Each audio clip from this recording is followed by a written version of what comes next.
Crime Fanatic Friday, how I narrowly escaped being killed by my creepy coworker. It was a little after I turned 18. I was working at a Denny's restaurant as a waitress in a small town in North Carolina. I love my job, even though I worked overnight shifts from 10 p.m. to 6 a.m. and the manager left at 2 a.m., leaving only me and the cook to hold down the restaurant. One day, they hired a man named Willie George. He instantly grew a liking to me and would sit at the bar near the server station for hours after his shift ended just trying to talk to me. One night, all the coworkers decided to meet up for karaoke night at a bar called Lorelai's. My coworker Olivia picked me up, and Willie was also riding with us. He seemed nice and kept trying to speak to me, but at some point, he started recording me on his phone. He asked me weird questions the whole time while filming me. On the way home, he begged Olivia to drop me off first, but I had a bad feeling in my gut and told Olivia to drop him off first. The next day, he kept calling me, even though I never gave him my number. He had taken it off the employee call-in sheet from work. He told me he recently got out of prison but didn't tell me why. I started ignoring his calls, but I couldn't ignore him at work. He would stay from when his shift ended at 10 p.m. until mine ended at 6 a.m. Little did I know, it was about to get terrifyingly worse. Part 2, how I narrowly escaped being killed by my creepy coworker. One night when he wasn't even on the schedule, he came in at 1 a.m. in his uniform. Willie began talking crazy, saying, "We need to get out of here, they're after us." He threw a wooden bar menu at me and came behind the counter to grab me. I was terrified, but I knew I had to play along. I told him, "You're right, we need to go now. Let me use the restroom and we'll leave." He waited outside for me as I locked myself in the bathroom and called the police. Unfortunately, he left before they got there. I thought it scared him away, but I was so wrong. My manager changed my schedule to evenings after this, even though she thought I was overreacting. Willie came in the following week looking for me. Olivia told him I didn't work that shift anymore, and she wouldn't tell him what shift I did work. He became furious, slamming chairs and flipping tables. He left angry, and on his way home, he did the unthinkable. He murdered 2 people, a 17-year-old boy and a 72-year-old man. He beat them to death on the side of the road. Olivia called me the next day telling me to check the news. I was filled with relief and sadness at the same time. They had him in custody, and I'd never have to see him again, but in the process, he had killed 2 people. He took a plea deal and has to serve 32 to 43 years for his crimes. Thinking about him still haunts me to this day.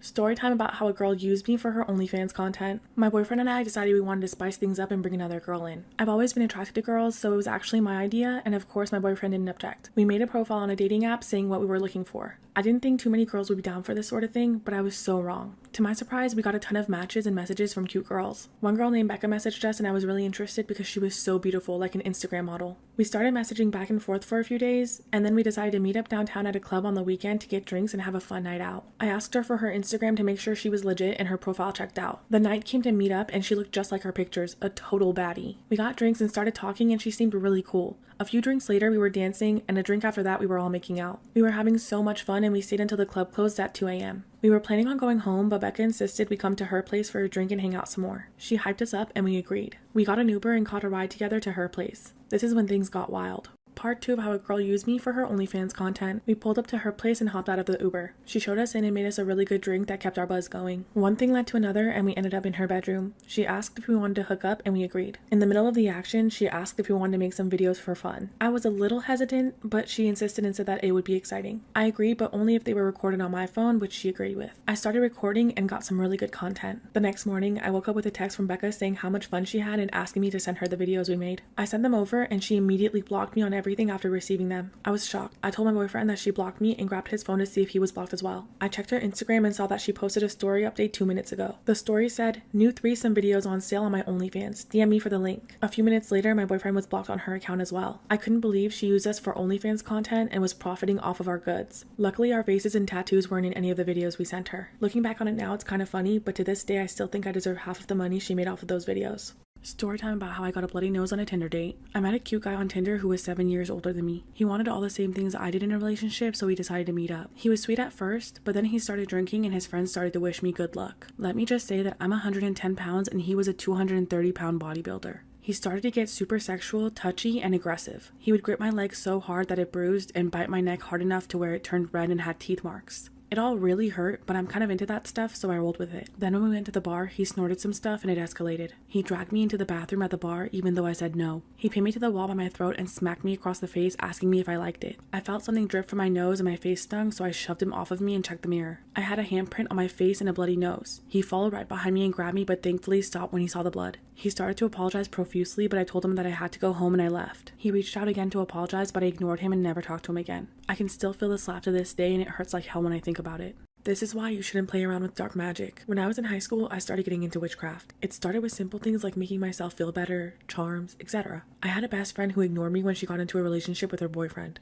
I was jealous of the relationship and I wanted my friend back. One day I did a spell to break them up. I didn't think much of it at first, but then a week later they actually broke up. When I saw that it worked, I became more confident and I wanted to dive deeper. I bought this really old ritual book from a sketchy website online. There was a spell in the book that was an incantation to summon the dead, and I was curious. I got a brass bowl and filled it with water, a pentagram, and a knife. The only thing I forgot was to protect myself with a salt line. I did the incantation, and to seal the spell, I had to cut my hand and spill my blood into the bowl. As the blood dropped into the bowl, I remember an overwhelming feeling of grief. Lastly, I poured the mixture on my chest. When I laid back, I felt a pressure on my chest as if someone was stepping on it. Then the lights flickered and I felt off. After a few minutes, nothing happened, so I thought the spell was a dud. I cleaned off and went to bed. However, all night, I felt like something was in the room with me. Things only went downhill from here. Part 2 of why you shouldn't play around with dark magic. Over the next few weeks, I was feeling really off. I had virtually no appetite, I was extremely weak, and I was losing time. I would find myself zoned out for small periods of time and then realize what was going on a few minutes later. Another thing was that the cut on my hand wasn't healing. I ended up texting my best friend whose dad is a pastor. I explained what I did and how I was feeling. They lived in the mountains and he told me to immediately go visit them. When I arrived, they both instantly noticed that I looked depressed and there was something off about my usually pleasant demeanor. Since our families are religious, they were pretty upset with me for what I had done. They ended up having to do an exorcism on me that very night. Apparently, the ritual I had done was summoning a spirit to come inhabit my body and I had willingly gave it permission. The moment they cast it out, I gasped for air and felt a weight off my shoulders. It was like taking a deep breath after an uphill hike. I had a crystal that I used as protection. They used it as a vessel to bind whatever was inside me to it. The crystal was light in color prior to the exorcism, but afterwards it was a smoky gray. They drove me to a cliff in a secluded area and I threw the crystal over the edge. Over the next few days, my appetite slowly returned and I felt normal again. I've stayed clear of witchcraft ever since. This is why you should watch out for the nice guy. When I was 20 years old, I moved from Washington to San Jose. I started working for a large retail company and met a coworker named Chris in passing. He was always friendly and smiling. You know, a nice guy. We would chat here and there, but we were acquaintances at best. One day, I came to the store on my day off to grab a few things. He approached me and began small talk, leading up to asking me what my plans were for the rest of the day. I told him I didn't have any, and he convinced me to take a day trip to San Francisco with him so he could show me the sights. I was hesitant at first, but decided to go because it was a beautiful day for an adventure. He offered to drive, so I left my car in the parking lot. The entire day was wonderful. We had great conversations and I got to see a lot of new places. I thought I had made a new friend. However, the later it got, I felt myself wanting to go home. We started heading back at 10 p.m., but as soon as I got in the car, I felt an instant shift in energy. Chris wasn't talkative anymore, but I shrugged it off to him being tired. 15 minutes before we arrived back at the store, he asked me if I wanted to spend the night. I politely declined, but he kept insisting. After declining a few more times, his demeanor became aggressive. This is when I started to panic because I realized that he wasn't going to let me out of his car. Part 2, why you should watch out for the nice guy. My mind was racing as I thought of how I could get out of this situation. I put my hand in my coat pocket and felt my keys. When we were a few minutes away from the store, he grabbed my arm and kept telling me, "It will be fine. I'll sleep on the couch and bring you to your car in the morning." My heart was racing thinking of what he was going to do to me. His eyes had darkened and his smile had faded. His face was dead serious and it sent chills through me. Thinking fast, I replied, "Okay, I'll stay the night, but I need to grab a few things for my car. Is that okay?" He hesitated for a moment and then agreed. As he slowly pulled up to my car in the desolate parking lot, I jumped out before he could fully stop. I unlocked my car with a remote, jumped in and quickly locked it after me. That's when he jumped out and started banging against my window trying to open the door. Shaking with adrenaline, I slammed my foot on the gas and almost ran him over. I went to my friend's house that night, but knew I would see him again. He approached me a few days later at work, putting his hand on my shoulder and asking me, "Are you okay? You left in a hurry the other night." I quickly jutted away, but he followed closely behind me. I lost him at some point and avoided him for the next month. One day I walked into the store to see him being escorted out by 2 officers in handcuffs. We never found out why he was arrested and luckily I never saw him again. Crime Fanatic Friday. The mother who claimed postpartum depression is why she killed her 5 children. Growing up, Andrea Kennedy Yates was a model student and citizen. She then later went on to become a registered nurse. When she met her husband, Rusty Yates, they quickly fell in love and spent most of their time in religious study and prayer. Within 8 years of marriage, they produced 5 children, 4 boys and 1 girl. Friends of the family said that Andrea became reclusive and isolated after her second pregnancy. In 1999, Andrea had a mental breakdown and the next day she was hospitalized for overdosing on pills. After this, she began self-mutilating and refused to feed her children, claiming they ate too much. She also started having hallucinations. She went to therapy and later in court, her therapist ranked her among the 5 sickest patients she had ever seen. After her second suicide attempt, she was put on antipsychotics and her condition improved greatly. Andrea was back to cooking, swimming, and socializing again. This all came to a halt when she felt pregnant again and stopped taking her medication. Her mental state also became regressed after her father's death. She started seeing her psychiatrist again and everyone was hopeful. However, on June 20th, 2001, no one could possibly know the terrifying actions Andrea would take.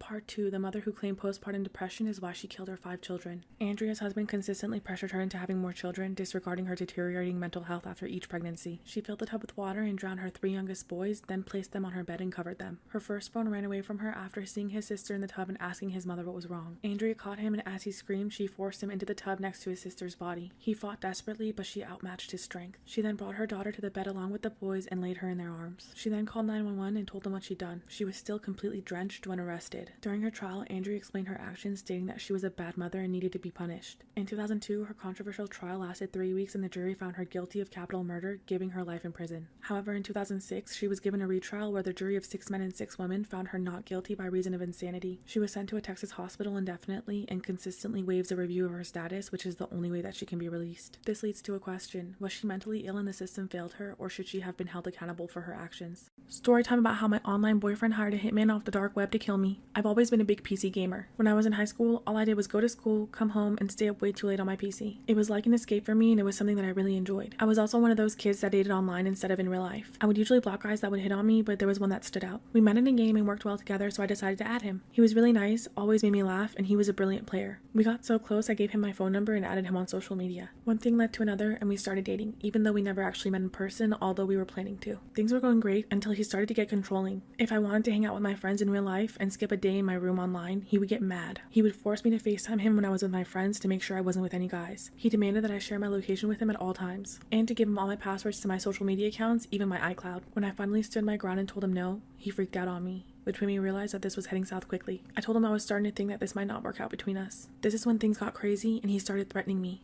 Part 2 of how my online boyfriend hired a hitman off the dark web to kill me. My online boyfriend continued to get more and more controlling. He told me to keep my webcam on 24/7 even when I was asleep or wasn't home. He wanted to know exactly what I was doing at every moment of the day. This is when I finally made it clear that I wanted to break up, and he went ballistic. He told me he knows where I live and he's going to show up at my house. When that didn't keep me around and I stopped talking to him, his threats kept getting more and more serious. He threatened to leak my private photos online if I didn't stay with him. I still refused, which made him even angrier. He told me he has connections online and he could ruin my life if he wants to. He also told me that if I leave him, he'll make sure that I regret it. I blocked him on everything and changed my number. A few months passed and I hadn't heard anything from him. One morning I woke up and had a bunch of missed calls and text messages from my online group of friends. They were freaking out, asking me if I heard what happened to my ex. It turns out he got arrested for trying to hire a hitman on the dark web. They sent me links to a few small news articles about him confirming it, and I was horrified. The person he was trying to get assassinated was never confirmed, but I'm almost certain that it was me. Story time about how I catfished my boyfriend. I'd been dating my boyfriend Ben for around a year. We were really happy and he even moved in with me in my apartment. Everything was going great and I thought he could be the one. However, one day my friend Lacey sent me a screenshot of my boyfriend on a dating app. At first, I was hoping that maybe it was an old account. I didn't want to jump to conclusions if it was from before we started dating. The pictures that he had on the account didn't seem to be recent ones. I wanted to ask him about it, and I almost did, but I had to be sure that he wasn't trying to play me. I called my friend Lacey and told her to super like him on the app. She's really pretty and they've never met, so I knew that he would match with her if he was still active on the app. After a few days, nothing happened. He hadn't matched or messaged her. I was so relieved that I even bought him a new jersey I knew he'd been wanting. I felt dumb even questioning his loyalty until I got an update from Lacey a few days later. He had matched with her on the dating app and messaged her. I was so mad I was seeing red. I was so close to going to the next room and going off on him, but I decided that I wanted to get back at him in a different way. I called Lacey and explained to her that I wanted to set him up and asked for her login information on the app, which she gave me. This is when things got interesting. Part 2 of how I catfished my boyfriend. I downloaded the dating app, logged into Lacey's account, and began messaging Ben pretending to be her. I asked him if he was single, to which he said of course. He was being super flirty and saying some of the sweet things to her that he said to me. I told him I wanted to set up a date and meet, and he immediately agreed. It was on a day that I knew he was scheduled to work. When the day came, he lied to me and told me that he was going to work and might have to stay late. I met up with Lacey and a few of my other girlfriends and we got ready to catch him in the act. I messaged him and gave him Lacey's address where we were waiting for him. He messaged back when he arrived and Lacey went to the door and let him in. He walked in and saw me and all my friends, and his jaw hit the floor. If anyone's ever seen a ghost, I'd imagine they looked like him when he walked in and saw us. He was so shocked and terrified, he just stood there not knowing what to say. The look on his face of complete guilt and shame was so gratifying. My friends and I immediately started yelling at him, calling him every name in the book, while some of my friends had their phones out recording us, catching him red-handed. We pushed him out of the house, yelling at him while he took the walk of shame back to his car. We spent the rest of the evening back at my place getting all of his stuff out of my apartment. Hopefully he thinks twice about cheating on any girl again. This is how a fortune teller saved my life. One night after work, my friend Abby and I decided to go out and grab a drink. On the way, Abby noticed a little hole in the wall business that had a sign out front that said psychic readings. Abby's always doing spontaneous and super random things, so of course she pulled over as soon as she saw it and insisted that we go in. I was apprehensive at first, but she talked me into it. I never believed in this sort of thing, but I figured I'd go in to make Abby happy. As we walked in, we were greeted by a very old woman that reeked of cheap perfume. She brought us to the back room where I noticed 3 or 4 cats lounging about. She read Abby's palm first and told her a super generic fortune that sounded like she got it off of Google Daily Horoscopes.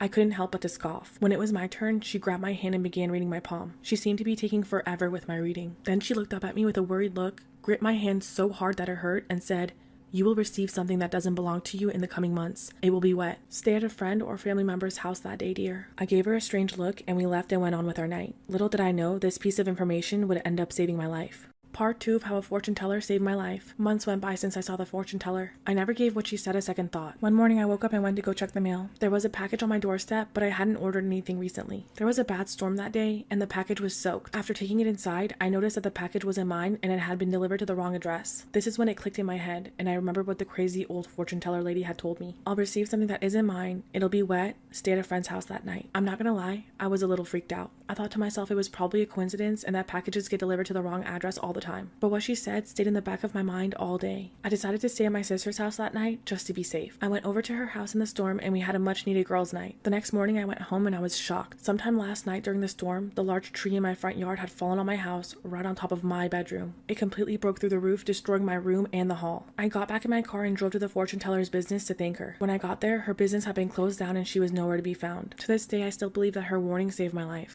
Am I wrong for naming my cat something my sister was going to name her daughter? Again with the names, man. This always causes rift between people. Sister, Alice, 29 female, had some fertility issues. She eventually got pregnant a few years ago. Alice wanted the gender of the baby to be a surprise, so she wouldn't know until he was born. She ended up picking out 2 names, one if it was a boy and one if it was a girl. She ended up having a boy. When she was talking about girl names, she floated the idea Sandra, and her nickname could be Sandy. She did not end up using the name, and it wasn't even their pick for the name if it was a girl. It was their second or third choice. Anyway, fast forward to last week, I found and rescued an orange cat. After I knew she wasn't lost, I decided that I would keep her. I was trying to think of names that would work, and one of my friends suggested Sandy. This friend did not know that my sister had brought up the name Sandy for her child. I loved the name and decided that was what I was going to be naming her. When I told my parents and sister about this, my sister got kind of quiet and asked if I could change it. She said that Sandy was what she wanted to name her daughter if she had one. I honestly did not know she was trying to have another child and did not even make the connection or remember she also liked the name. She said that I should change it and would be an asshole for stealing her name. I really like the name Sandy for this cat, so would I be the asshole if I didn't change it? Here's the thing, right? You gotta pick and choose your battles. If you care about your relationship with your sister, which I assume you do, you change it. It's just the name, right? The cat won't give 2 shits if you name it Sandy, Patrick, or SpongeBob, you know? So that's the thing. But I don't know. Why do people make such big deals about this? I think you would be the asshole, sorry. Storytime about how my parents caught me selling my undies online. Disclaimers is not my story time. Send me on Instagram. I'm extremely spoiled. My family is extremely rich. This allows me to buy whatever I want. The problem is my dad caught me sneaking out of my window, so he grounded me for 2 months and took away my allowance. And my allowance is a lot. My dad usually gave me $150 a week. With that money, I would go to Starbucks every single day before school, and I would also treat my friends to Starbucks every now and then, more like every day. My friends and I would go to restaurants and have fancy dinners and lunches, and I also had a car. I would also go shopping almost every single Friday with my friends. I would get manicures and pedicures, and I could basically buy myself whatever I wanted just by asking my dad for the money. But now that I was grounded, that was not going to happen. By the way, I'm 20 now, but this was 3 years ago, so I was 17 when all of this happened. I can confidently say that I was like the queen bee in my high school. Number 1, I was in the cheerleading squad. Number 2, I was super pretty popular and had lots of money. Therefore, everyone wanted to hang out with me. I knew that I needed to maintain my status and also the life that I had become accustomed to. Not being able to go to Starbucks every single morning really made me depressed. That probably made you roll your eyes, but I said what I said. Now, there was no way I was going to go get a job somewhere. You would never catch me working at a cafe or a restaurant or something like that. So I knew I had to start making my own money online somehow. I did some research and found out that people would sell pictures and video of their feet. So I signed up for this stupid website and decided to do it. The problem was that by the end of the week, I had only made $46. This was clearly not enough. So I did some more research and found out that you could actually sell your undies. So I took my last $200, went to Victoria's Secret and stocked up on undies. And this is when things get really fun. Part 2 is up. Part 2 of how my parents caught me selling my undies online. Disclaimer, this is not my story time. I sent me on Instagram. So I took my last $200, went to Victoria's Secret and stocked up on undies. I signed up to this website and within a week, I had about 80 orders. So that means in 1 week, I sold $2,000 worth of my own underwear. This is when I realized that I could charge way more than I had been. So I doubled the price and the following week, I made $4,000. So here's the first mistake I made. I decided to tell my girlfriends about it and they decided to sign up and start selling their own undies. After a month, all of my friends and I were selling our undies, and we were all making bank. This also meant that we were spending lots of money. I started buying designer handbags and shoes. One of my friends even put a down payment to a car, and her parents started asking her tons of questions. And so did mine. Part 3 is up. Part 3 of how my parents caught me selling my undies online. Disclaimer, this is not my story time. It was sent me on Instagram. When my parents realized that I was buying all these designer bags and shoes, they started asking me questions. I was strong and I kept my mouth shut. Now my friends, on the other hand, who were also selling their undies, one of them got questioned by her parents and she gave up all the information. She even told her parents that I was the mastermind behind everything and that I had told all the other girls to start selling their undies, which was true. So it was official, I had been caught. Of course, my mom's friend runs straight over to my house and she starts spilling all the beans to my parents. My dad and mom came straight to my room and started rummaging through everything. That's when they find all my purses, my shoes, had stacks of cash in my drawers, and under my mattress. All of my friends got grounded, but my parents decided to take it a step further. They were so disgusted with me that they actually kicked me out of the house. But the good news is I had a lot of money, so I got myself a really nice apartment. So jokes on my parents. With all the money that I made, I decided to start a side hustle. I have my own employees and run my business from my house. My parents and I still talk, and my dad's even invested into my new company. When I look back at what I did, I do feel shame, but at the same time, I've become so successful from that money. What should I invest in next?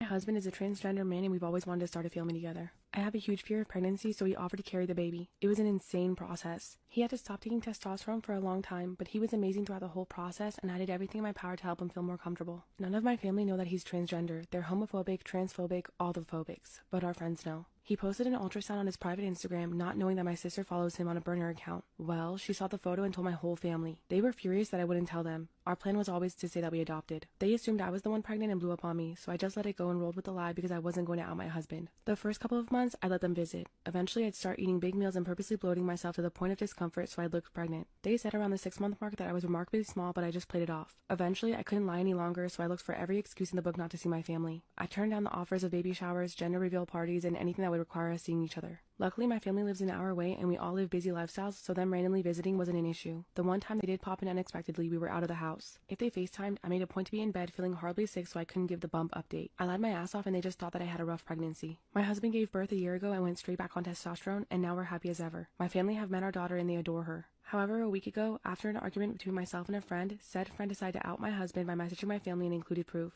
They did it by adding everybody to a group chat, posting screenshots and basically the whole story, then saying, "I'll leave you all to discuss." Then they left the chat and blocked me and my husband. In a transphobic rage, my mother raced to my home and all but beat my front door down. I had to call the cops. I've been disowned, but that hasn't stopped the daily calls and texts coming from my parents, aunts, uncles, siblings, and etc. They've been leaving nasty transphobic slurs on my voicemail and other hateful crap. I ended up crying to my friend yesterday who told me that I should have been honest with my family as it would have saved me a lot of heartache. That, or we said we miscarried, then adopted later. I'm not happy things played out the way they did. I just feel so sad now. Was I wrong to lie to my family in order to protect my husband?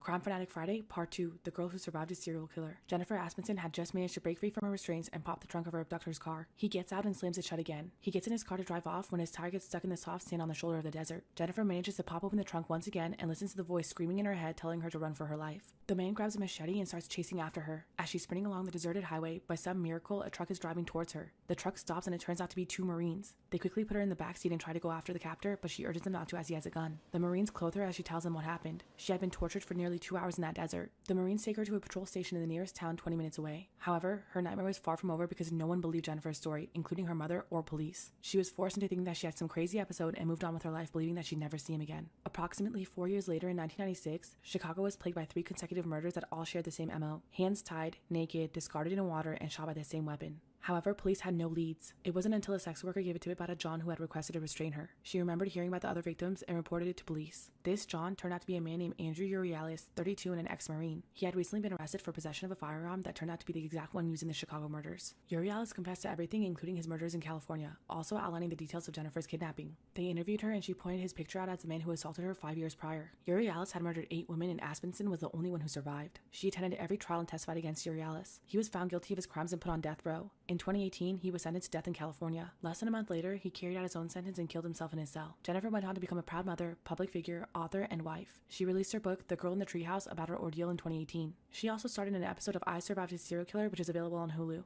Storytime about how my stalker defended me in a fight at a hot dog shop. A few years ago, when I was 19, I got a job at a hot dog shop. It had a phallic pun for a name in a somewhat shady area, and the shop was pretty well known and had some fantastically dark local lore. Rumors that the hot dogs were made out of horse meat, or that we had been closed down by the health inspector and reopened illegally, circulated. None of it was true, but people kept coming back for our delicious hot dogs. The community was diverse and sometimes dangerous, but people looked out for each other. One shift, early in the morning, I was working the register when a man comes in. He had long dark hair and thick stubble covering most of the lower half of his face. The shop was busy, he ordered and stepped aside but kept chatting with me. I was used to this. In an area with a lot of nightlife, I got comfortable with drunk ramblings and people hitting on me. I felt safe as long as I was on the other side of the counter. He was talking about how all the other men in the shop were posers and how beautiful I was. He also told me that he's a chef at a nearby restaurant, but I gave him a fake name just to be safe. I started seeing him often. It wasn't uncommon to have regulars, some even on a first name basis, but when my coworkers told me he had come in looking for me, asking for me when I wasn't there, I started to feel uneasy. Part 2 of how my stalker defended me in a fight at a hot dog shop. Every time I saw him, he seemed to be more intoxicated than the last. He'd walk in and say, "Hey beautiful," or "Hey pretty girl," so casually as though it was really my name. One night I finished my shift at 2 a.m. and I saw him on the other side of the sidewalk, watching me and waving. I tried not to think about how long he might have been there. My manager walked me to my car that night. Then one Saturday around 3 a.m. the shop was booming. There was a 40-minute wait for french fries. The tiny shop floor was crowded with people who had rolled out of any one of the nearby nightclubs, drunk and starving. A big, bulky man in his mid to late 20s started getting in my face. He had been waiting 30 minutes for the fries he ordered. I kept apologizing, but that just made him angrier. I was desperately trying to plan an escape from my position against the back wall behind the counter to the front door where I could get a bouncer's attention. There was no hope. The store was too crowded. That's when I hear a sloppy but familiar voice saying, "Leave her alone," and my stalker emerges from the crowd. He was only 5'5", but he fronts up against the massive man and they start fighting. Luckily, the commotion caught a bouncer's eye who ran in and swiftly de-escalated the situation. After that, I got a job somewhere else and moved on.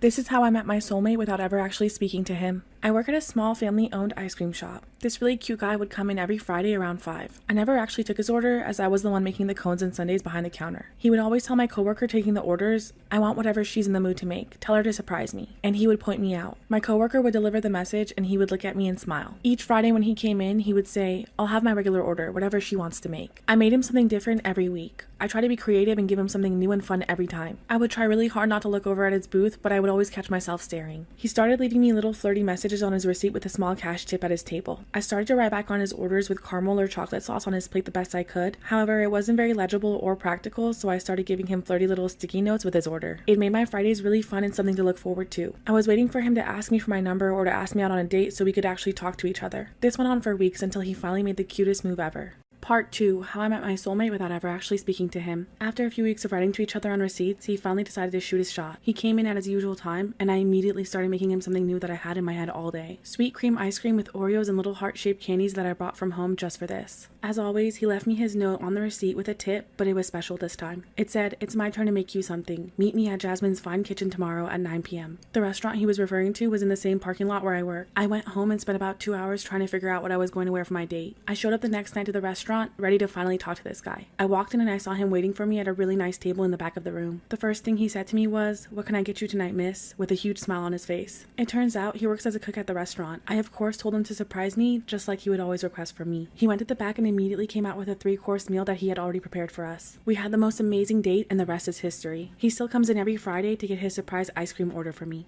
One of the most chilling serial killers you may not have heard of. On February 1st, 2012, a young man in Anchorage, Alaska went to pick up his girlfriend, Samantha Koenig, from work. She was just 18 years old and worked at a small coffee stand. When he arrived, she wasn't there and the lights were off. Then he received a text from her saying that she was spending a few days with her friends and to tell her dad. He felt off about this and immediately told her father, who instantly reported her missing that night. The coffee stand surveillance showed a man breaking in through the window and forcing Samantha to go with him. 2 weeks go by when Samantha's boyfriend gets a text from her phone that leads them to a ransom note in a park. Along with the note is a picture of Samantha with that day's newspaper. Her eyes were open and she looked pretty bruised up. The note demanded that $30,000 be transferred to her bank account. Her account starts getting withdrawals, but police keep missing this guy. On March 7th, her account starts getting withdrawals from all over the US. On Bing cameras, they noticed the person had a white Ford Focus, so police put out an APB. The car is pulled over by a highway patrol officer in Texas. The man named Israel Keys had an Alaskan driver's license. After searching his car, they find all the evidence that links him to Samantha's disappearance. However, Samantha isn't with him and he's the only one who knows where she is. Part 2, one of the most chilling serial killers you may not have heard of. Israel Keys tells police that he pulled a gun on Samantha and tied her hands with zip ties. He lied to her, telling her that she was going to be okay and he just wanted ransom money. She believed him and gave him access to her cell phone and banking information. Once he had everything he needed, he sexually assaulted her and killed her in his shed, all while his girlfriend and daughter were in the house nearby. After killing her, he went and packed for a cruise with his family. During those 2 weeks, Samantha's body stayed frozen in his shed. When he returned, he had sewn her eyes open and took a picture of the ransom note, making it look like she was still alive. Due to freezing temperatures, she hadn't shown any signs of decomposition. He dismembered and disposed of her body in a lake north of Anchorage. Israel confessed that he's hunted and killed since 1997. All of his victims were missing persons who had never been connected to him. He planted kill bags full of weapons and money across the U.S. and picked his victims at random. He sexually assaulted all of his victims and had no regard for age, race, or gender, which is what made him so terrifying. Anyone could be his victim at any time. During his interviews, he dropped hints about his killings, which led the FBI to believe that he was one of the most notorious serial killers to exist. Unfortunately, all hopes of answers were lost because on December 2nd, 2012, Israel took his own life in his prison cell. I was never the type that believed in ghosts. I thought that stories of haunted houses, spirits, and supernatural were just that, stories. That changed when my mom and I moved into a new house in Chicago. I started to notice small things at first. Lights turning on and off, strange noises in the middle of the night, and doors creaking open randomly, all which can be blamed on the house being old. But every night, I would hear the same noise on my bedroom door,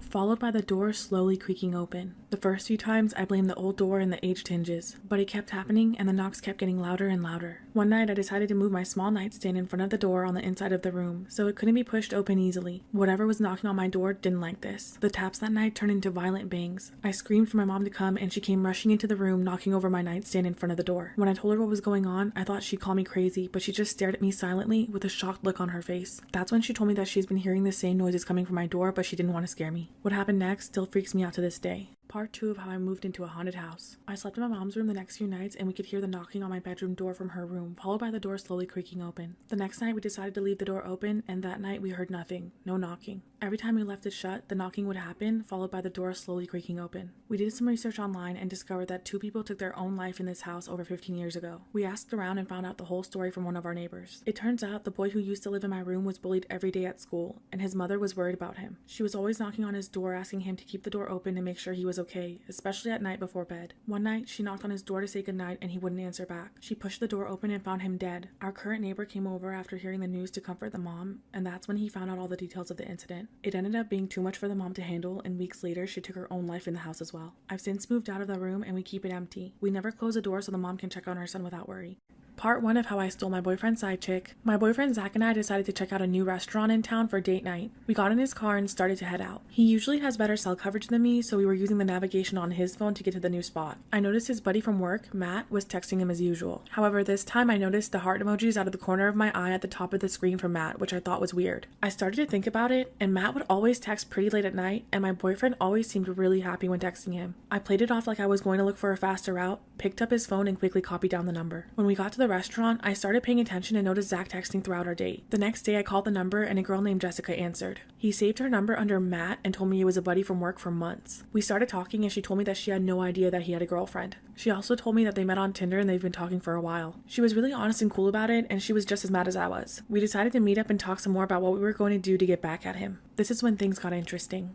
Part 2 of how I stole my boyfriend's side chick. Jessica and I decided to meet up downtown and come up with a plan on how we were going to confront Zach about playing us both. We were planning on doing it together to make him as uncomfortable as possible. I was surprised when I first saw her because she was drop dead gorgeous, which made me a little nervous at first. We met up at a brunch spot and began talking over mimosas. She was furious with Zach for wasting her time and lying to her, as was I. Everything she was saying was exactly how I felt. A few more mimosas in and she said, "We don't need him, we're way too cute for him anyways, especially you." That's when she grabbed my hand to comfort me. When she grabbed my hand, I got nervous and jokingly made a comment about how I'm done with men. Surprisingly, she agreed and said we should start dating women instead with a smile. We went shopping after brunch and ended up back at her place a few hours later drinking wine. A few glasses in, we began trying on and modeling some of the new clothes we bought. One thing led to another and we hooked up. We really hit it off and we stayed up all night talking and laughing. I went to her place again the next night and the night after that. We both ended up completely ghosting Zach and dating each other instead. It's been over a year now and we couldn't be any happier. So, thanks Zach! Story time about one of the worst customers ever. I got a new job at a coffee shop downtown. It was my first day out of training and I would be taking orders and making drinks on my own. I was a little nervous, but excited and ready to be myself. Everything was going great until this woman came in.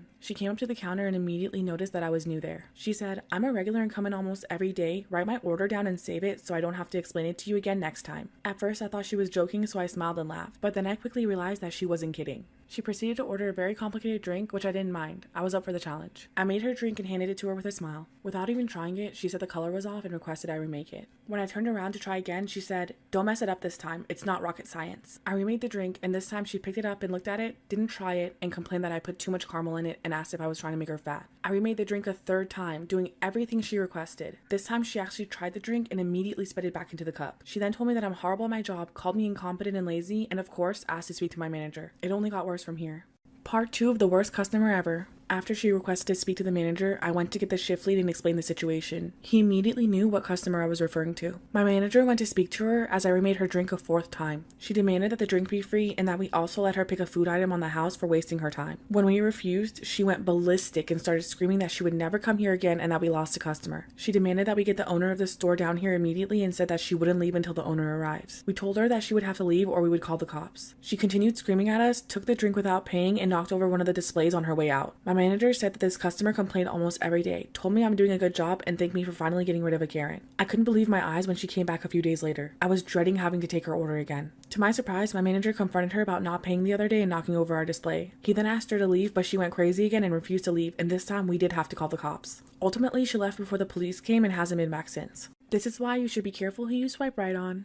I met this guy on Tinder and I wanted to meet in public, but he didn't want to. So one night I was bored and I went over to his house instead. I made sure to tell my friends where I was going and sent them my location. When I went to his house, we did the deed and I fell asleep. I woke up to see him going through my phone. When he noticed I was up, he asked why I had so many guys on my phone. I ignored his question and asked for my phone back. At this point, I was ready to leave, but my purse was gone. I tried to text my friend, but he had deleted all of my contacts, even my dad's number. I started to panic, but I quickly calmed myself down and tried to talk to him. He was twice my size, so I knew he could do some damage if he wanted to. I planned on sneaking out when he fell asleep, but he wasn't falling asleep. We stayed up silently laying in bed waiting for each other to fall asleep until 3 a.m. The next morning, I told him I had to go to work so I would need my things back. That's when he insisted on driving me to work and picking me up. On the way, I was planning on telling one of my coworkers what happened, but he came inside of the store and stayed there my entire shift, just watching me. When I was off work, he took me back to his place. I thought I'd eventually be able to get away from him, but 2 weeks passed and he still wouldn't let me out of his sight. Part 2 of why you should be careful who you swipe right on. During those 2 weeks, I didn't have anything. I had to wear the same clothes over and over or wear his clothes. Apparently, one of my friends noticed that I wasn't replying, so they messaged me on Twitter. Unfortunately, I was in the shower and he had gone through my phone and deleted the messages. Luckily, I was starting school, so I told him once again that I had to go. He did the same thing, insisting on taking me to school and waiting outside of my class. I left the classroom through the back door 15 minutes early and ran home. I was so scared that he would see me and follow me. He kept showing up at my house, so I didn't go outside for a week for any reason.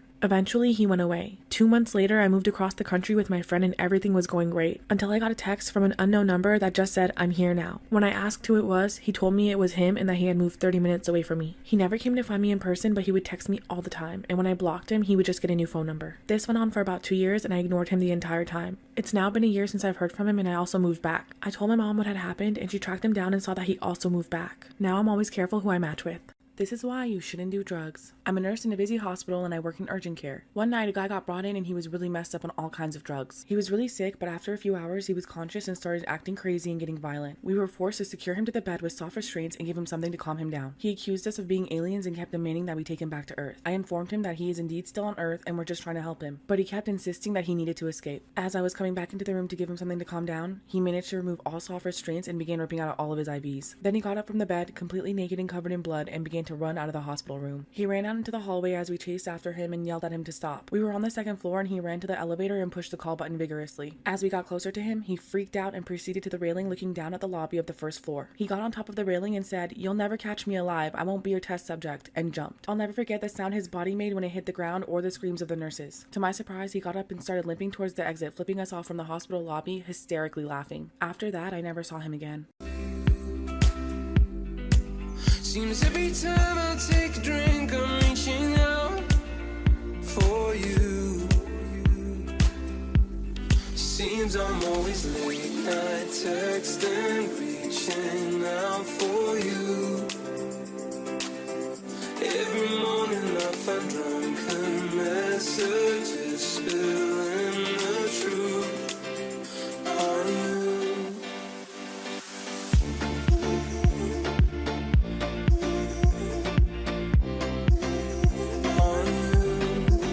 This is why you should always listen to your gut. When I was 13, my family and I were headed home from night church service. It was my mom, me, and my 2 siblings. The road we were driving on was in the country and it was late at night, so there were no lights and no one else on the road. As we were coming up on our turn, a car suddenly comes swerving from our turning spot. They were turning so fast that they came into our lane and almost crashed into us. My mom quickly swerved as they tried to get back into their lane. Unfortunately, they overcorrected and flipped their car, landing on the driver's side door in a ditch. My mom hit her brakes and jumps out the car to go help the other driver. She gets about 3 steps away from our car, but then stops dead in her tracks. My siblings and I were watching her from the back window and wondering why she wasn't going to help the person. That's when he starts yelling for help and my mom starts to move to help him, but for some reason she stops again in the center of the road. Another car flies behind us and the guy doesn't hesitate to jump out and go help. The man pries open the passenger door so the guy trapped inside can get out. As the man crawls out, he instantly gets into a frog-like crouching position on top of the car. He has this insane look on his face and launches himself off of the car, hitting the guy who helped him. Then he turns his gaze in our direction and starts sprinting towards us. Part 2 of why you should always trust your gut. As he's sprinting towards our car, my mom is sprinting towards us as well. He must have known he wouldn't get there before her because he changed directions and went to the other car. My mom jumps in and locks the doors as the man hijacks the car behind ours, almost hitting us as he takes off. The guy who was just carjacked runs to my mom's window and is screaming at her to call 911 because his phone and his girlfriend were in the car that just took off. I quickly dialed it on my phone and handed it to her. As she's talking to the operator, we hear a woman scream down the road. The man takes off running and returns a few minutes later with a severely scraped up woman in his arms. The girlfriend told us that the man noticed her in the car and was trying to hit her and finally pushed her out going 60 miles per hour. When the police arrived, they informed my mom that the man had shot and killed someone behind an apartment complex and was trying to get away. Later that night after we got home, I talked to my mom and asked her why she stopped running to the car earlier. She said she had such a strong feeling that she should stay in the car with us that it was almost like she could hear it. When she heard him yell and started to go over to help, the same feeling overtook her. Luckily, that man was caught later that night trying to steal a new car. But to this day, I wonder what would have happened if my mom hadn't listened to her gut feeling.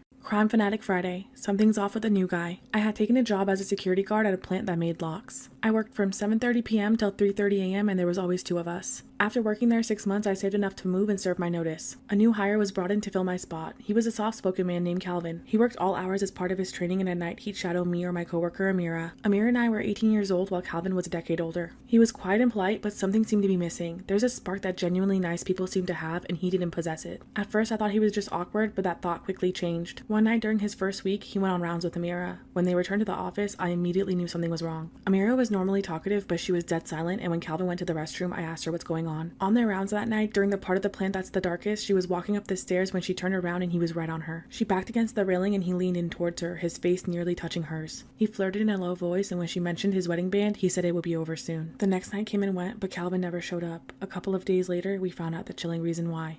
Crime Fanatic Friday, Part 2. Something's off with the new guy. A couple of days later when I came into work, Amira was freaking out. She had found out the reason that Calvin hadn't been to work the last week. He had been arrested for murdering his wife. In August, he had reported her missing and investigators found luggage filled with her belongings in a dumpster near a hotel that Calvin previously worked at. She was missing for months until they found a shoe in a pond that led to finding her body in November. Her body had been dismembered, burned, and placed in a pond piece by piece. The pond was located just less than a mile from where we worked. That night, Amira called the jail just to make sure that they were still holding him. Based on the time frame, he had already killed his wife months before he started working with us. It took investigators 8 months before they could charge him with the murder. He was convicted and served 20 years and 5 months. He was released on August 5th, 2015. His wife's name was Viola and she was only 29 years old. This is why skipping detention might be a good idea. When I was in high school, I slacked off a lot. My junior year, my math teacher was pretty upset by this. Once during a parent-teacher meeting, he told my mom that I wasn't doing as well as I could and called me lazy. My mom agreed and stated that she wouldn't blame him if he pushed and punished me to work harder. From this day on, he did exactly that, always questioning me before anyone else and always sat next to me during exercises. This is when my classmates started realizing that he was a little obsessed with me and started teasing me about it. Right before Christmas break, he threw us a surprise party with chocolates and mock champagne. He poured me an extra glass and congratulated me for doing better. I drank the first glass he gave me, but not the second because I'm diabetic and had already had too much chocolate. During the next class, I felt extremely sick and almost fainted. I spent the rest of the day in the nurse's office and chalked it up to eating too much candy. A few weeks later, I failed a math test. He became extremely angry and yelled at me in front of everyone. The look in his eyes chilled me and I cried. He gave me detention but scheduled it hours later than the usual time and said he would personally be there as well. When I showed up, it was getting dark already and I noticed I was the only student there. Something felt off and a feeling deep inside my gut was pushing me to skip. Right when I decided to skip, I look over and see him walking towards me. Part 2 of why skipping detention might be a good idea. As he walked towards me, I was getting nervous. I told him that I had an emergency and I had to go, but I would email the school and reschedule later. Right after this, I ran off. As I was running away, he yelled at me and told me that I had to obey him and come to detention or he'd call my parents. At this moment, I didn't care. The feeling in my gut kept growing, so I sprinted to the bus and went home. I was afraid that he'd call my parents, but my parents greeted me normally when I got home, so I assumed he didn't. The next day, I was expecting to get an earful, but he wasn't there, and as weeks passed, he never came back. Then a shrink came to our class and asked if he'd like to talk about our math teacher, but no one knew why. Fast forward a few years later when I became a teacher and started chatting with my coworker. coworker. I mentioned his name, speaking to her about my weird, bizarre teacher and how I skipped attention. That's when one of the oldest workers there went pale hearing his name. It turns out a few days after I skipped attention, my math teacher was arrested for downloading child you-know-what from the dark web. He also had tons of snuff videos doing terrible things to children and teens. Now I always wonder what would have happened if I hadn't followed my gut instincts and stayed for detention that day with just me and him in that classroom. Story time of how my neighbors were killed and we all heard. I live in a middle to low class neighborhood in the Caribbean. It's a quiet place where nothing happens. It's the type of place that people go to retire and sip pina coladas all day. However, a few houses next to mine lived a family that was not like the rest. They had the biggest house on the street and lived luxuriously. Their kids would play with me, especially the smallest girl we nicknamed Tiny. Tiny was my best friend and she was always at my house. On Tiny's birthday, her parents threw a giant party for her and all of the neighborhood kids were invited. They had bouncy houses, water slides, and everything a kid would want to play with, but my parents wouldn't let me go. I never knew why. I suppose it was because my mom didn't know her mom. After the birthday, things went back to normal, and one day we were all playing and talking about what our parents did for work. We asked Tiny and her siblings, but none of them knew what they did except that their dad traveled a lot and was always at meetings. I didn't pay much attention and we all continued on with our day. One night, we were playing on the street when we started hearing loud pops and screams coming from Tiny's house. I will never forget that day. The neighbors, including my mom, came out rushing us inside yelling that it was gunshots. She locked us inside the house and I couldn't believe what happened next. Part 2 of how my neighbors were killed and we all heard. After hearing gunshots, we stayed locked in my house while the next door neighbor, who was a cop, ran towards Tiny's place. Then we saw a black van rushing down the street trying to get away. Tiny and her siblings wanted to check what was going on, but everyone forbade them to go. All I remember was a bunch of cops and ambulances a few minutes later, and after that day, I never saw Tiny or her siblings again. For a couple months, the house sat empty, but black vans and strange men kept coming into the neighborhood. They went door to door asking for any information about the man and his children. No one in the neighborhood spoke about it, and as years passed, the story faded away. Now that I'm grown up, I asked my neighbor the cop what went down that night. He said that night, Tiny's dad got a gun emptied in his skull and his wife was gravely wounded, but she survived. Apparently, he was a drug lord that was going to make a deal with the police to turn in rival gangs and some other people to the cops. The men in the van that were going door to door wanted to know where his kids and wife were to also shut them up. Tiny's oldest brother was found dead in a neighboring town, his car set ablaze. Tiny and her siblings are now living in other countries under witness protection programs. I just hope wherever she is, she's doing okay and her family got the help that they needed.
Part 1 of how my best friend's husband tried to hook up with me. 2 of my closest friends are a married couple, Nicole and Aaron. I've known them for years and they're expecting their first baby in a few months. We're all really close and I could see them being in my life forever. That was until Aaron started acting weird. One morning I woke up with a text from Aaron that said, "I've always been attracted to you and you've been on my mind a lot lately." I was shocked. He's never tried to go there with me before and I never thought he would. I didn't know what to do and I just stared at my phone in disbelief for about 20 minutes. When I messaged back and confronted him about it, he told me that he got really drunk last night and didn't mean any of it. He begged me not to tell Nicole and swore that it would never happen again. He continued to convince me by saying how the baby was due in a few months and this would ruin everything. I decided to let it go and told him I don't ever want it to happen again. I didn't want to break up their marriage or their baby to have to grow up without a father. I wanted to believe that it was just a drunken mistake and we could all still be friends. But in the back of my mind, I knew I should have told Nicole. And that feeling turned out to be right because it only got worse from here.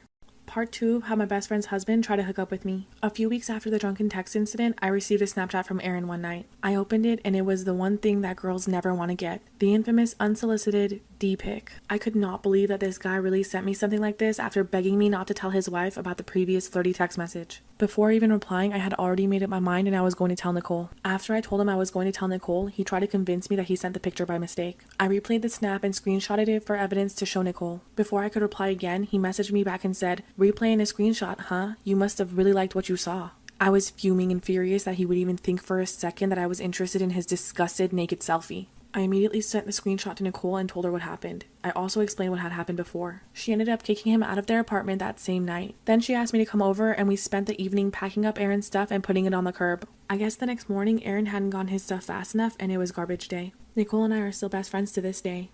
Story time about how a serial killer targeted and followed me. One night I was driving my station wagon from Colorado to Arizona to visit my mom. I had a desk in the back that my mom had given me. I've always been scared driving at night because I have this irrational fear that someone in the backseat's going to get me. I was on an empty stretch of highway late at night with no other cars around. That's when this red pickup truck comes up behind me and starts flashing their lights while also honking their horn. I thought maybe something was wrong with my car or with the desk in the back. Why else would he be so insistent on me pulling over? I pulled to the side of the freeway and got out of my car. He pulled up directly behind me. I got out of my car to go inspect what was going on and I got about halfway. That's when it hit me. Why was he still honking and flashing his lights at me when I'm out of my car? He started getting out of his truck, but I couldn't see him because his headlights were shining in my eyes. He didn't say anything and was heading towards me when something in the pit of my stomach screamed at me to get back in my car. I jumped back in and sped off. My phone was dead, I didn't have a charger, and I was terrified. I had no idea what to do. The next exit was 45 miles away, but he followed right behind me the entire time.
Part 2 of how a serial killer targeted and followed me. I took the first exit to go to a crowded grocery store with a laundromat next to it. There was an ambulance parked at the laundromat with its lights flashing. I figured if there was an ambulance, then eventually a police officer would show up. The man had followed me and parked in the grocery store parking lot. He stayed there intently watching me the whole time. I was so scared I didn't even want to get out of my car. I felt like an idiot if I would have to tell someone what was happening. We waited there an hour until he finally seemed to give up and leave. I was so relieved, but I waited a while longer and then continued my drive. I was paranoid and watchful the entire time for red trucks. Fast forward about 5 to 6 years and I'm watching Unsolved Mysteries or some similar type of crime show with my partner, and what story pops up? One about a man on the exact stretch of highway with a red pickup truck who used those exact tactics to get a few women to pull over and murdered them all. I'm so glad something in my gut told me to keep driving that night.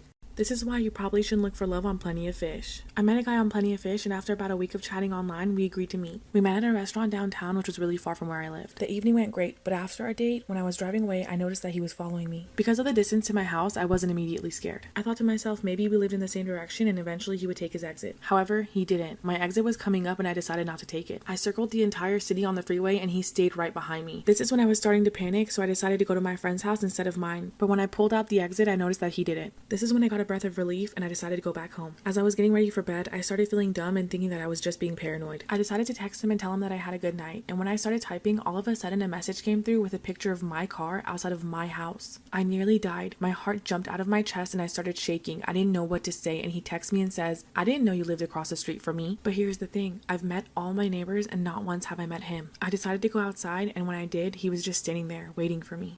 Part 2 of why you probably shouldn't look for love on Plenty of Fish. When I opened the door, he asked if he could come in and hang out. I told him that I was exhausted and I'd rather just crash out. The next morning, when I woke up to go to work, my windshield had been smashed, my car was keyed, and my back 2 tires were slashed. As I was looking at the damage to my car, the guy comes out of his car with 2 coffees and says, "Oh, I thought I'd surprise you with a morning coffee." He also offered to give me a ride to work, but something in my gut told me not to get in his car. I told him I wasn't going to work and I called the police to report the damage to my vehicle. He hung out the whole time, but when the police got there, he started acting really suspicious. He walked over to his car and was hiding on the side of it. After the report was made, the police were leaving when I heard their siren and lights go off. I heard a cop yell at him to freeze, put his hands in the air, and get down on his knees. I look and the cops got his gun drawn at this guy. After arresting him, they told me that he was wanted for stalking, breach of probation, assault with a deadly weapon, and aggravated sexual assault. I couldn't believe what I was hearing. I was terrified. It took me a couple of days to get over the hypothetical situations that could have happened. For a split second, I thought that was the end of it, but I was wrong. Part 3 of why you probably shouldn't look for love on Plenty of Fish. About a week later, I was on my way out the door to go to work, and guess who was sitting in my driveway? I live in Canada, so essentially you're released on conditions until you go to jail. My heart was beating out of my chest, but I told him that I was late for work and that I'd call him when I was off. I never went to work that day. Instead, I went and found a new apartment in a new area of the city.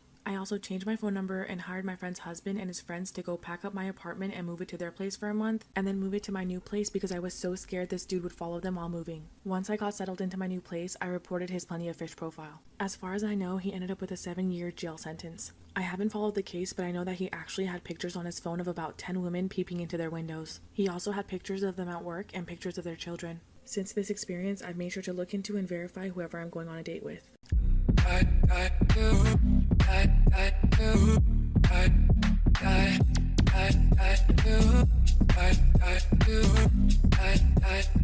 The most beautiful time.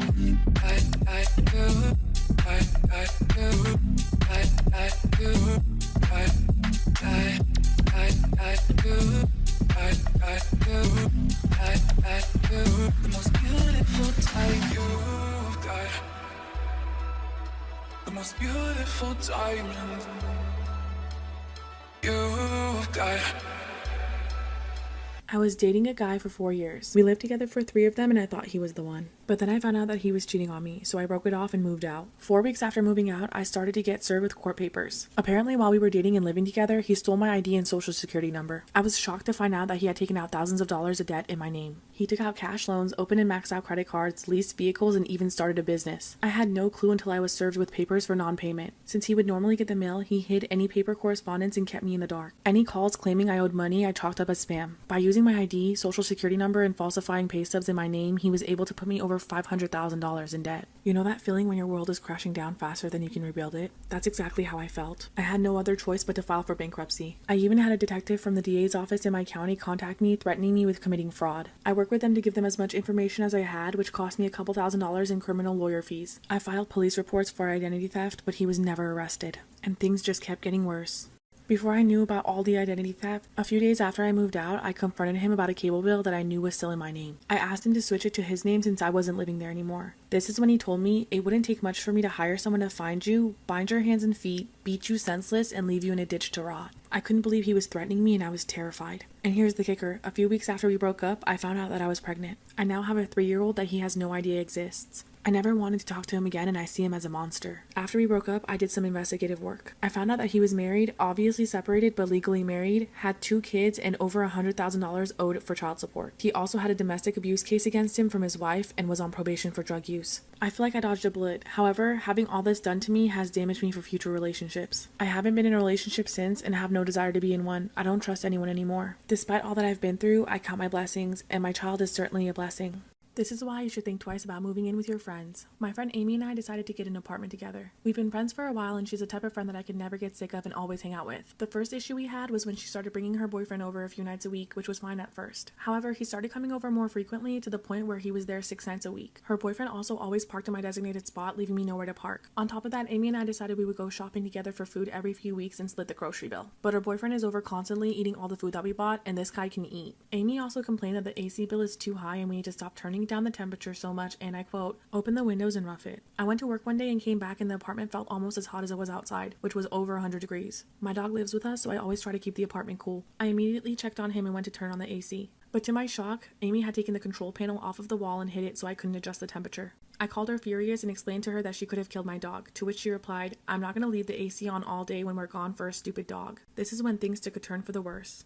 Part 2, why you should think twice about moving in with your friends. After everything that happened, I knew I needed to get out and start looking for another arrangement. The next night I came home late after studying with some friends. I went straight to my room, turned on the lights, and almost had a heart attack when I saw a guy laying in my bed in just his boxers. I started screaming and freaking out, and that's when Amy rushed into the room. She said it was her boyfriend's friend that got too drunk when they went out and he needed to sleep it off. I couldn't believe she put this passed out, drunk, disgusting guy in my bed. At this point I was seeing red and I was about to fight her. But I left to my mom's for the night before I did anything I would regret. That same night, one of my friends sent me a screenshot. Amy had posted in a local Facebook group about how she's looking for a new roommate to replace her horrible current roommate. I couldn't believe that in her mind, I was the horrible one. The next day, I took some friends and packed up all of my things. While I was packing, Amy had the audacity to come into the room and ask me if I was still going to pay for next month's rent. When I refused, she tried to guilt trip me into telling me if I want to keep our friendship, then I need to pay. I told her that nothing could save our friendship at this point and I left. I haven't talked to her since. This is why you should never let your Uber driver cancel your ride while you're still in the car. I went dancing with some friends one night and got really drunk by midnight. My phone was dead and I was so drunk that I barely remember my friend calling me an Uber. I can vaguely remember them helping me in the car and telling me to get home safe. That's when he asked me how my night was and if I smoked. At this point I sort of just slurred out that I did sometimes. He then offered me a J and this is when I started to get nervous and started paying attention. I tell him something like I'm really tired and just ready to go home. He keeps insisting and once again I say something not exactly like no, but not a yes, which he takes as a yes. I'm so drunk I can barely see straight or speak clearly. That's when he says, okay, I have to cancel the ride really quick because I can't give it to you while I'm on the clock. It takes me a second to realize how dangerous that is, and by the time I start to say something, he's canceled the ride and pulled over in the middle of nowhere. At this point, I'm panicking, I'm taking fake hits, and I'm thinking to myself how I can get out of this situation. After it's done, I tell him I can always call another Uber and he doesn't have to take me home. But he says he still has my address and he'll take me. As he starts driving, I tell myself to calm down and that I'm being paranoid. But that's when I realize he's going farther north and passing every exit that could get me back to my apartment. Part 2 of why you should never let your Uber driver cancel the ride before it's over. As he passes the 4th exit, I'm thinking of how I can get him to take me home. That's when I tell him that my boyfriend is waiting on me. My driver said nothing, but he took the next exit and made a giant U-turn taking me home. Even as we're heading south, I'm still shaking and have my hand on the door handle, thinking about just hopping out at a red light the closer we get to my apartment. My phone is completely dead, but we're getting close to my apartment now. So once we get about 2 blocks from my apartment, I lie and tell him that it's easiest to stop here and he can let me out. Again, he doesn't say anything, but he does slow the car. I'm flooded with relief and even maybe a smile, but when I go to open the door, it's locked. I try to lift the lock mechanism manually, but it won't budge. I look at him to see what's up and he's got his head turned almost fully toward me, shoulders still facing the road, smiling at me. The worst fucking smile I've ever seen. It looked so mocking and it just did not reach his eyes at all. I just started crying and asking him to open the door. I was so freaked out and still very drunk, and thank God he did. I will never forget that sensation of vulnerability, not just being drunk in his car, but with no way to contact anyone. It was terrifying.